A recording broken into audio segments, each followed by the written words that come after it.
خلصني جامعة، رايد البيت مشي اليوم مشي. هني المفروض متجمدة، طالع الشمس لكن الشمس ما شي. لا أشعة ولا ما تجيب لنا حرارة البر، برد.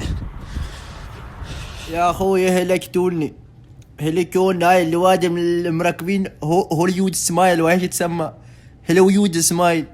هاي بيض ابوي هلكتوني في سناب شات 24 ساعة. مساء الخير ابوي بيعنش داقك هذه بيرقع عصبه ولا يجيب حركة جديدة على اساس ما يقولون انه يوضح، يخلي حطب هذيك، الحطب اللي تخلى في الحلق طلعنا ضروسه وين يبين ان الناس شوفوا حبوب هايك الحطب يخلونه في الحلق. يوم واحد متعشي ولا متغدى، انت متعشي ومتغدي يجي لك بلح بين ضرسك على مخلي لك الحطبه. بس عرفني شفنا ضروسك شفناهن والله تحصل. مساء الخير. والمشكلة يرحمون العيادة يقصون عليهم والله يركبونهم ما اعرف ايش من ضروس، يعني كي وايد ابيض وايد يمكن طبقة أولى درجة أولى.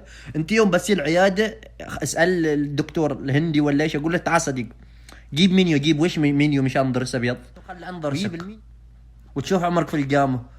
خذ شيء متناسق لأنه شيء من الوادم على كيف البياض تحصل ما كي. ترى الله سبحانه وتعالى يوم خلق الإنسان خلق فيه تناسق في الألوان، أما تحصل اللثة سودي والضرس كني صاف فوق مبيض.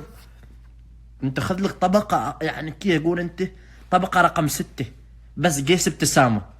المهم انت حبيبي ركب عادي الامور طيبة، بس قول حال الدكتور كان هندي يقول له صديق ما يريد وايد فرقية مشان اللون يعني والله مساكين تحصلهم كي يصورون في الليل في السيارة ماشي اضاءة بس ضرسي شعليت ضرسي والله كان مصباح ما الحبوه الله يعطيه الصحة. شيشه مصباح اياه باول ما الحق يشتغل في الليل نفسه والله روحك كيف مشغل.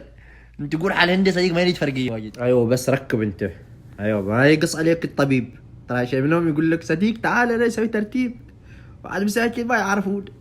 يقول يدخل العرس اول ما يدخل الخيمه يبطل ضروسه والله العظيم ان ضرس يسلم عليك قبله. من 7 كيلو يشاف مشان من نانو سيراميك. ايش نانو سيراميك انت ايش مقاول على صاله وحمام ايش؟ ولا ما يريد طبقه نانو سيراميك، سوي طبقه صغير سيراميك ما انا بقول له سوي لي كاشي.